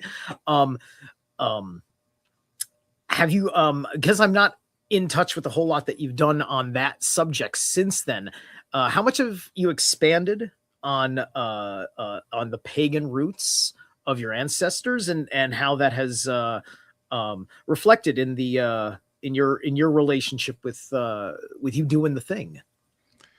I guess I would be slow to use the word pagan just because it's a Christian term applied to Romans, and we're talking about Iron Age Canaanites. So it's just it's a term that I'm like, yeah, it's it's a category that I'm not super comfortable with. But in the sense of like ancient Canaanite polytheism, sure, like that's just, yeah, that's the rule. I think that the major thing that if I could go back and change anything about that episode, I guess, based on more recent readings, is there's been a new book out that argues, I think, well, that in the same way that we pretty clearly see manifestations of Baal in different geographic locations, or that manifestation of Baal is idiosyncratic to that geography. Think about the way the Madonna appears in different places, right? We have the Black Madonna over here and the shrine of this, or Demeter, right? In the ancient world, Demeter appears in different manifestations in different geographical regions. That there's been a recent book out that says that probably Yahweh also appeared manifested in different regions in different forms. And therefore, in the same way that we have Baal Hadad and Baal Zephon, like those are probably different manifestations of something like a unified being, but local regional developments would have meant that they would have thought about them as different gods. And that, so we may even have to think that it's not that Yahweh is a god among gods, is that Yahweh may have been a gods among gods. Right. And that would track very well to what we know about Baal. And it would track very well to what we know about Mediterranean religions more generally. So that's a vector of the conversation that I did not include because I just hadn't read this book hadn't come out yet. Right. And so I read that book, and I think I'll probably do a follow-up episode at some point to show that that it's probably the case that we shouldn't think about these gods as individuated beings, but as manifestations or avatars or something. I don't know what the best, I wouldn't want to use the word avatar, but local manifestation meant that they were not numerical identities. We tend to think of gods as numerical identities, right? Like that Aries equals Aries, no matter where Aries appears. That's not the way ancient people thought about them. Right. Like, because I've always, looked at the word Elohim, and then this word just makes more sense if it's just a term for like a pantheon, because the only other answer I get is from Trinitarians that say, well, no, that's because that was the earliest form of the Trinity. And I have a different understanding of the Trinity in my way of seeing it. Plural Hebrew words get used for singulars all the time. It's just, it's not that weird grammatically. But is Baal always the title for Lord, or is it sometimes actually the name? I mean, it's both, right? Like sometimes, it's Baal means just Lord. I mean, in Hebrew, it can also mean husband. It can mean owner, like manager. So it just has that valence. But clearly and even Yahweh is sometimes referred to as Baal. So yeah. And the one thing I say, just because I always believe there's the linguistic connection in some remote way. In the Old Norse, we got Balder, Odin's son, right? And I think that the Baal there has a placement, being that he is a deity. He's not even a demigod. He's definitely a full-blown god who's the son of that chief god of the All-Father. So he survives Ragnarok too, right? There could be a lordship implied for Balder. What's that? And he survives Ragnarok. He's reborn after Ragnarok. Yes, he's slain by the blind god via the tricks of Loki, and then he is set up to be held in Helheim by Hel, herself as a special guest with a whole banquet table, and she's not going to give him up until the entire universe says we miss him, right? Yeah. If there is no appreciation from every single atomic, conscious, sentient spirit, God, whatever, in the all of creation, and I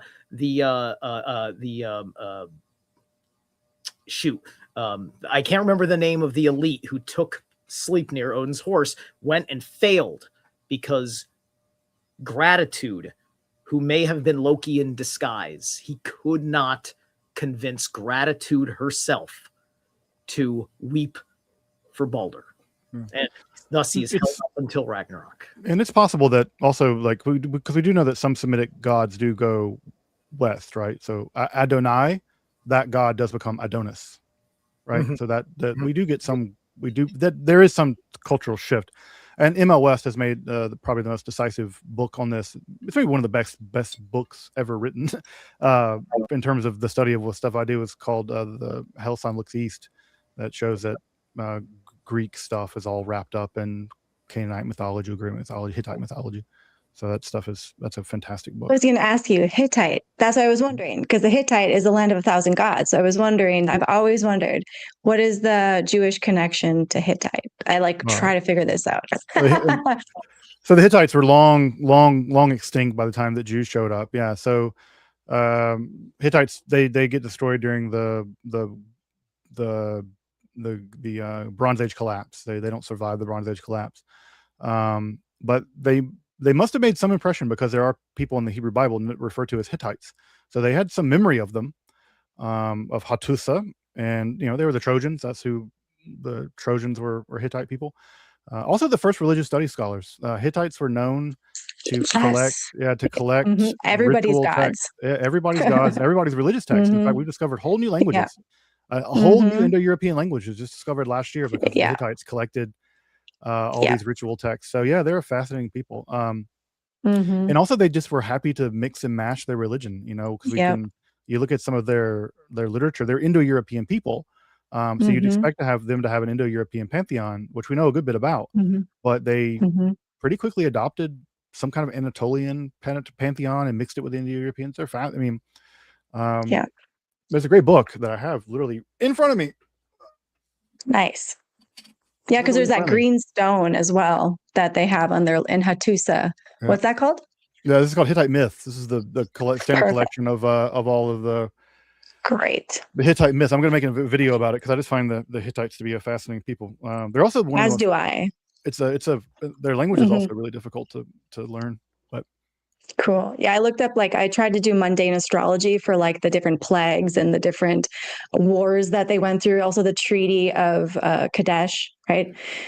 Yeah, Hattusili III and Ramses II. Yeah, that was the first treaty ever done. And so I find that so fascinating. But I tried to do mundane astrology to see if the eclipse timing and the full moons and all that kind of stuff could help understand. And from a perspective of looking in, I found it very interesting because you can kind of see the timing of when the plagues happened and all that kind of stuff. But cool. I'm going to get that book. Thank you. Yeah. What's really cool too, just you guys mentioning those things, is that there are these asteroid belts in our solar system, and so there's the main asteroid belt, which is right past Venus's orbit, and then Jupiter has this orbit, and it has two asteroid belts kind of in orbit with Jupiter. It's not a full belt, it's just these two kind of I don't know what you would call them, oblong kind of belts, and they're called the Trojan asteroid belts, which is kind of perfect, right? That Jupiter would be orbiting with these Trojan asteroid belts. Yeah, no, it's a fascinating thing. It's also fascinating to think that the Trojans were Hittites. I just always we know who they were, and we have a sense of what. And also we have Yeah. a sense of why the war happened. It wasn't that the Greeks were invading because of getting Helen back. It was because of the Bronze Age collapse. They were refugees. Like they invaded everywhere. Exactly. Yeah. They invaded Egypt. It wasn't they invaded, they were refugees. And their homelands were trashed. And so they left, and they were successful. So-called sea peoples, one of which became the Yeah. Philistines. Yeah, it's very interesting to read the Iliad with this awareness. Like I just reread it, or I'm like just started to read it again, that the Trojans were actually the Hittites. So I Yeah. love it. What So translation are great. you reading? I don't know, whichever one my boyfriend had. It's just probably some academic one. Which one do Yeah, you there's suggest? I mean, the classic one is the Lattimore, but then this new Odyssey movie is coming out, and recently Yeah. a woman has translated both the Iliad and the Odyssey for the first time, and I'm curious to read her translations because it's such a blood-soaked book, especially the Iliad and the end of the Odyssey is just absolutely massacres. So it's interesting to see, that a woman's translated it for the first time. I'd also really recommend, if you really love beautiful poetry, one of the most slept on translations of the Iliad is Hobbes's translation. We think of Hobbes as a political philosopher, but Hobbes is an excellent translator of Greek. He translated Thucydides, and he also translated some of Homer, and his translations are really, really good. They have that kind of King Jamesy kind of feel to it. That might be the one I'm reading because it is very poetic, and I do really enjoy it. Just off. I mean, the Lattimore is probably. I mean, it's also very poetic. Lattimore is the classic standard one that everyone should read. Cool. What was the woman's name? What is her name? I'll look it up. Justin, I did have a question for you with a little bit with the Christianity and magic.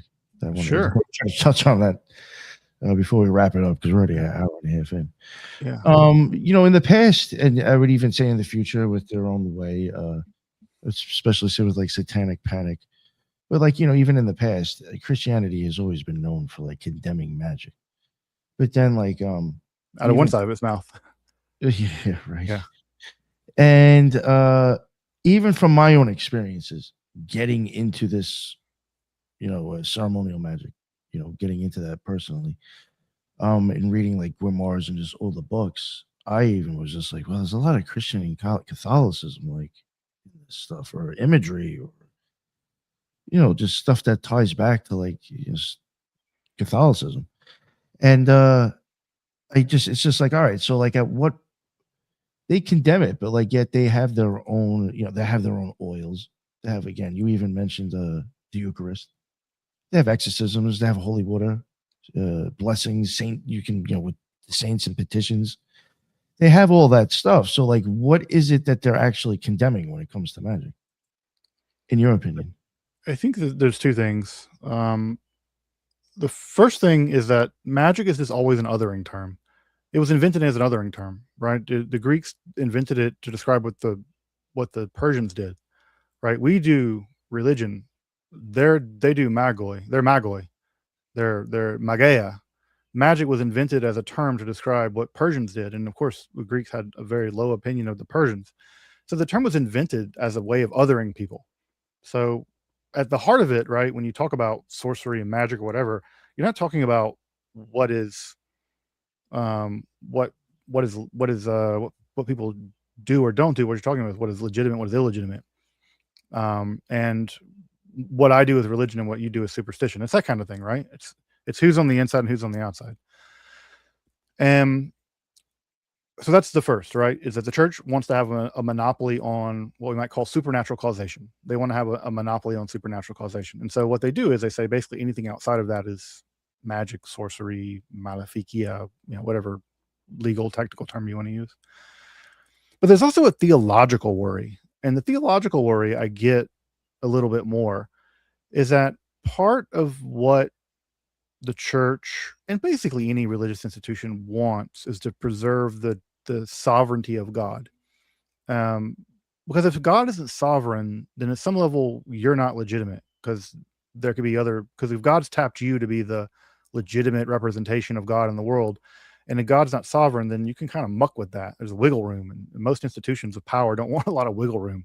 They're not interested in that because they want to hold on to that power. And there's a worry that if it's the case that you can force the hand of God or force the hand of angels to do stuff, then you have a kind of power that breaks the system, right? You have a power that like breaks the power of the priesthood, that breaks the power of you shouldn't be able to do that. Right? There's something squirrely going on with that. And so I think that there are two worries. There's a political worry, which is always wrapped up in who's on the inside and who's on the outside and who has legitimate power and who doesn't, right? That's just the politics of power. There's also this theological worry that believing that you can compel God to do stuff or believing you can compel angels to do stuff is a violation of the theology. God is sovereign. The angels work directly for God. You can't make angels do stuff because they don't answer to you. You know, who are you? Some schmuck. Why is Michael going to stop whatever Michael's doing? Because, you know, God got him doing whatever God needs him to do. He's going to pick the phone up for you. You're just some guy, right? Like this is hubris. And so that actually, I think that theological worry makes some sense to me, right? To think that you can pick the phone up and to call Gabriel, and Gabriel's like, no, dude, I'm announcing over here to like this woman, like to blah blah blah, and you're like I got the digits for Gabriel. I can retweet Gabriel. So I think that's the worry. It's that it's like the ability to force theology, but the church makes concessions to this, right? The church makes concessions, and the most popular concession to this is intercession. Intercession is the church's answer to magic. Don't go to the local necromancer and try to summon an angel or demon to get them to do stuff for you. Don't do that. Why? Because you have access to intercession. So one level of intercession is saint intercession, right? You can ask an angel who's really good at a certain thing, right? Finding lost stuff or whatever. And you pray to that saint. And because that saint basically retweets you to God. And because that saint has such divine favor, you get a direct line to the big guy. And if that fails, then you have the ultimate nuclear weapon, which is a Jewish mother. There's no force more powerful in the universe than a Jewish mother. And it just so happens that the one time the apostles, and there's no bigger saints than those cats, they needed Jesus to do something. At the wedding of Cana, Jesus did not want to turn the water into wine. They asked, and he didn't do it. So what do? They deployed the ultimate weapon, his mom. Right? And they told, hey, Mary, get him to do it. And guess what? His mom said, Jesus, do the thing. Good Jewish boy. I'm not going to tell his mom no. So guess what you can do in Catholicism? If the saints won't answer, if God won't answer, you go to the nuclear option. You go ask Mary to ask Jesus, because Jesus can't say no to Mary. If that's not like high level, like chess magic, playing one entity against another to get for you to pass your SATs or whatever. But that's clearly right. That was clearly a folk practice that the church, I'm sure, was at some point very uncomfortable with. But it was probably so popular they couldn't get rid of it, and so that functions right as a kind of magic. And again, if I could summon an angel or demon to get something, like maybe that'll work. But I know what will definitely work is Jesus' mama. Like that will work. He's like, hey, Izima, you need to go do this, and she's like, okay. So this is a place where you can't conjure a demon to get you to find buried treasure, but you can call Mary to make Jesus force you to. Look, guys, like you can call this whatever you want to call it. You can, if you don't want to call it magic, fine, but it'll do until the magic shows up. Yeah, that's a really good point. That's pretty funny. And I talk to Catholics about this, Marian saint intercession and Marian installation. Like, yeah, but we're not worshiping her. I'm like, okay, like it, again, like you want to split a hair, like we can split hairs. But if there were a big statue of me and people were lighting candles in front of me and begging me for stuff, I'm like, yeah, it's not worship. You call it whatever you want to call it. Like you want to split the hair and not call it magic, not call it like divine compulsion. You can do whatever you want, but and again, this is where the Protestant Martin Luther really disliked this stuff, or at least some of it.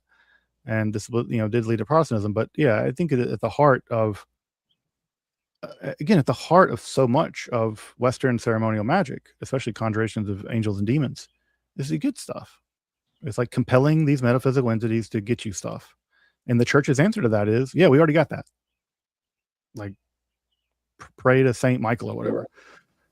Or, In paganism, you have all the spirits that are out there. Some of them have certain alignments to different gods, and you have the spirits that are with you.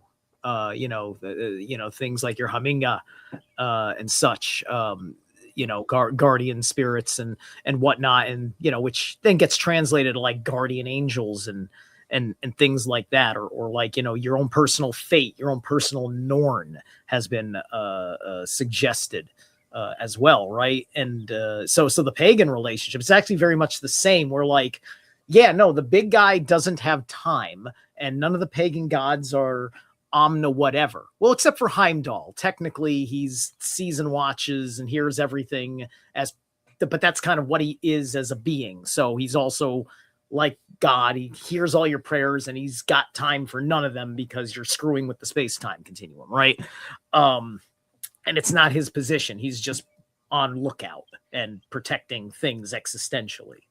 But the long story short is that I think that's where the Christians get this big problem, is that they've gone and they've stripped down the entire spirit world and then tried to force fit it into angels and demons and different characteristics of the Trinity of God, and it's caused an unnecessary theological debate about things, when it ought to be understood that there are many things in the order of the invisible spirit world, and some of them are friends, some of them are foes, and some of them are custodians of places above and below.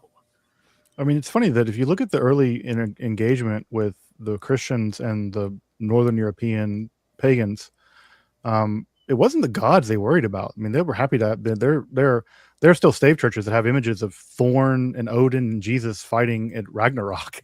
Like they're okay with that at some level. The thing that seems to have worried the early Christians is the concept of fate. In the old English poem, The Wanderer, right? Weird bithful rat.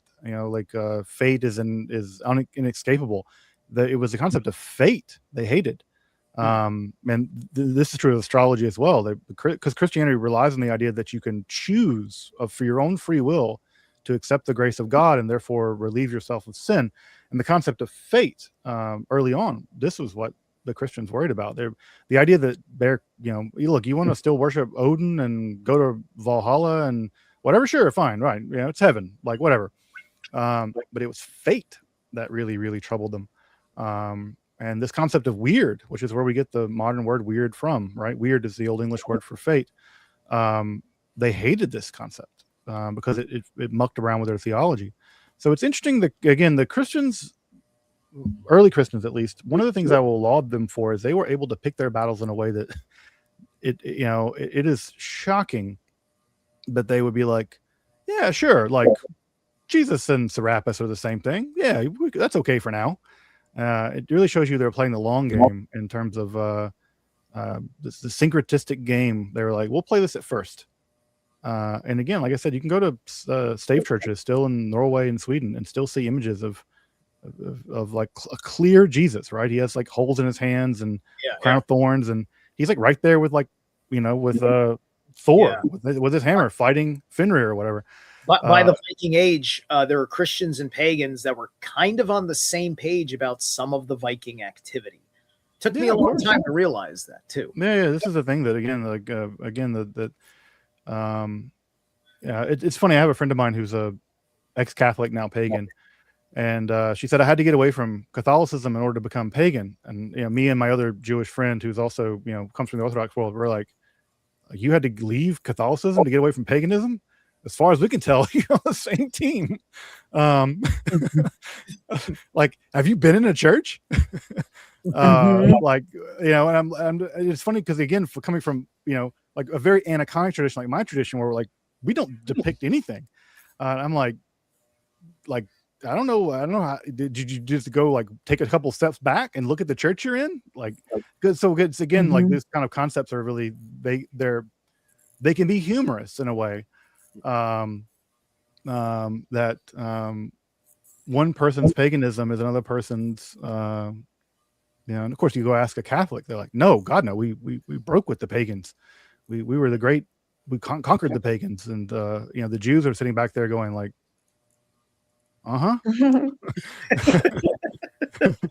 like, did you beat them by becoming that? What happened there? Like, so it's sort of a funny, again, I go into a Celtic church in Ireland and I see all the knot work and all of the other stuff and the Ogham script. I'm like, yeah.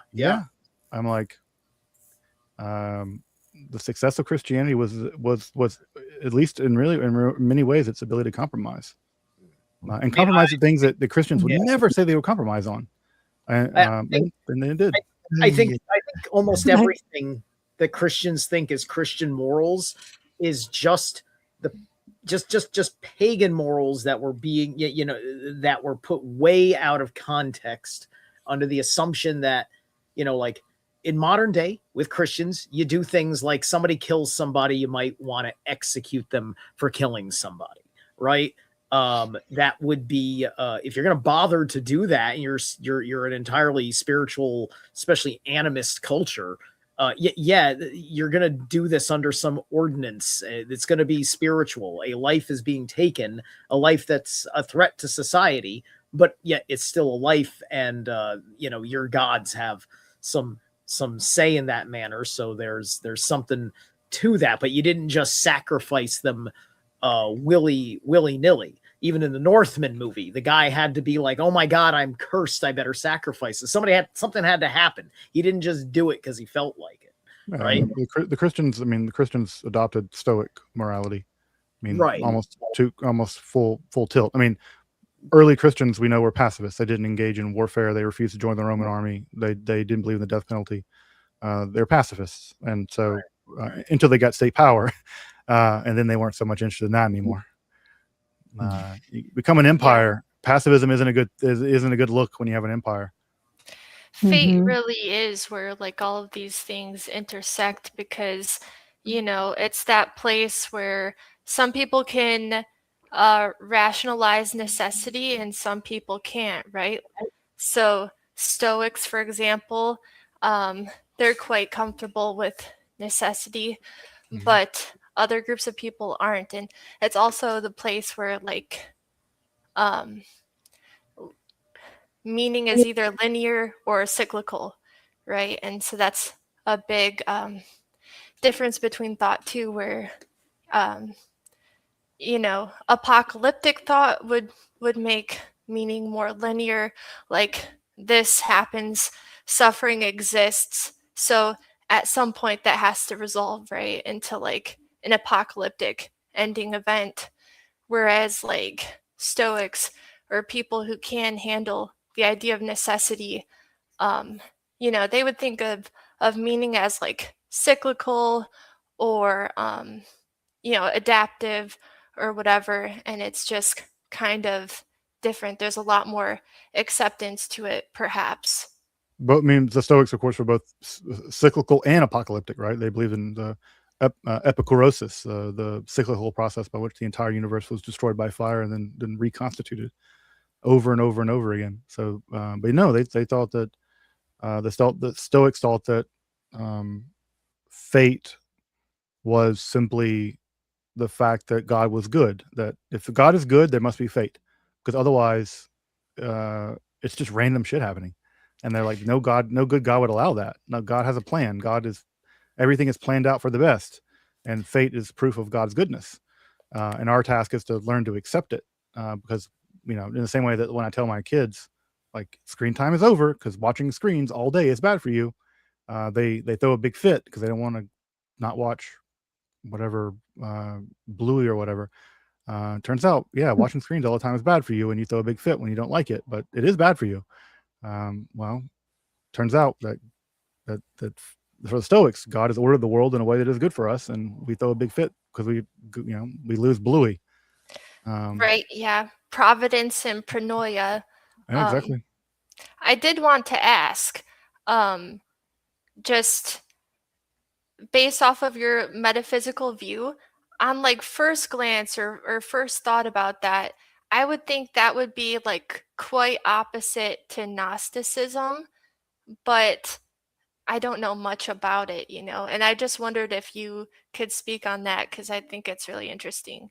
Yeah, I think the Gnostics and the Christians are very opposed to this concept of fate. They really, Hermione is they don't like this concept. It's not until Calvin that this becomes the thing that Christianity deals with. But no, like it's very important that since John Philoponus, that creation comes out of nothing, that free will is given, and that contingency rules reality. And this makes Christians a very nervous people. I mean, anxiety is like, I mean, there's you look at the ancient Greek world and there's no evidence of people being anxious or something. It seems a very particularly Christian kind of problem, because the world's contingent. The world could always be otherwise than it is. And the Gnostics were certainly that way, and the Christians were that way. But if the world's just the way that it is, then why be anxious about it? It seems like, and again, even with astrology in the ancient world, you look at the defenses of astrology, the psychological defenses of astrology, even by the Stoics. The Stoics were big advocates of belief in astrology. Panaetius, Posidonius, they were all big into astrology. And part of their defense of astrology was, if you can see what's coming, then you can steel yourself for what's about to happen. Now, if you know your city's going to be invaded because there's a whatever, Saturn's in this and Aries in this, and oh god, the plague is coming, Jupiter such and such conversions happening, something big is going to happen. Like, you can be like, okay, I know what's coming. Same way that you can, like, the weather tomorrow is going to be raining, you can make sure to bring your umbrella so you don't get rained on. The Stoics were like, astrology is like that. We can predict what's about to happen, at least vaguely, and we can like make sure that we are okay when it happens. So it was about managing fate, right? Fate is still coming, but it was about managing it in a way that the Christians were like, no, nothing is fated. Like, you can pray today and God will change the weather. Like, God is sovereign. Nothing is written down. Everything is being developed. And of course, even the radical version of that is in Islam, and Islam adopts an even more radical version of this called occasionalism, where every single moment of creation is being generated spontaneously by God. Like in the way that a film, right? Every single frame of a film, you move the film fast enough, it all looks like it looks like time is continuous. But in Islam, they take that even further with occasionalism and say, no, every single moment is because of the mercy of Allah. Like, just a past moment ago, God could have hit pause and it'd have been billions of years of pause we've never known. And this is the radical sovereignty that's adopted theologically by Christianity and Islam, and is bequeathed to them in some ways by Judaism.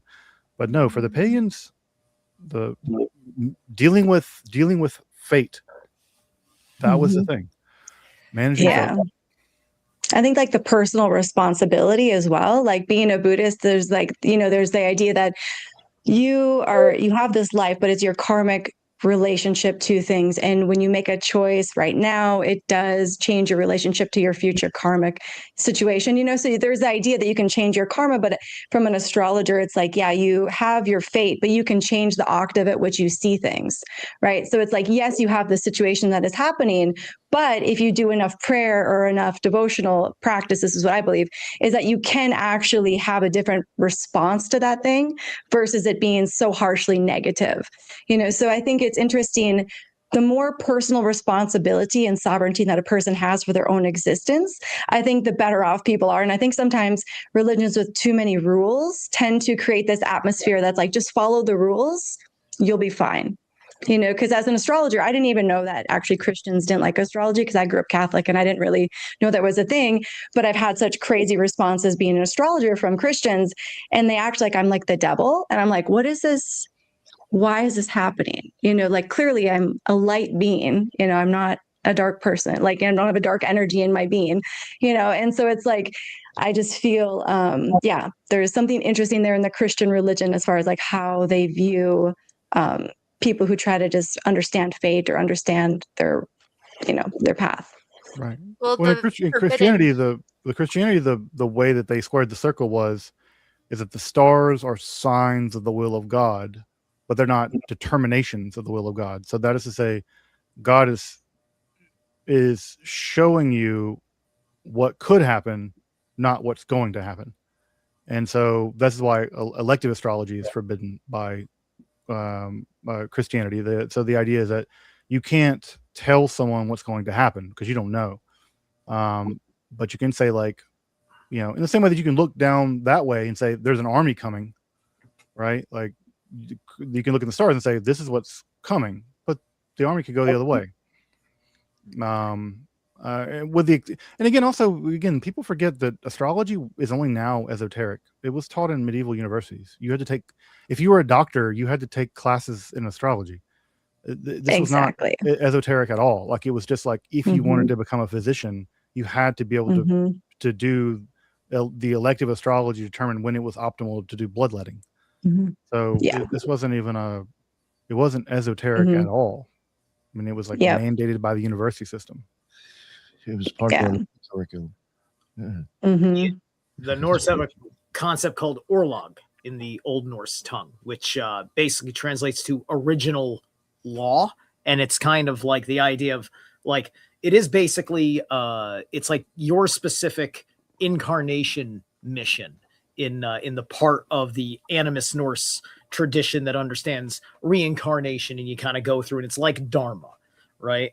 And as somebody who does divination and also can do some astrology myself, it was just like, I'm also an Aries, so don't tell me I don't have free will, but also I can't deny what the divination and the astrology are showing me. And I'm realizing that there's a dance between two. You can take personal agency, or you can surrender to something, right? God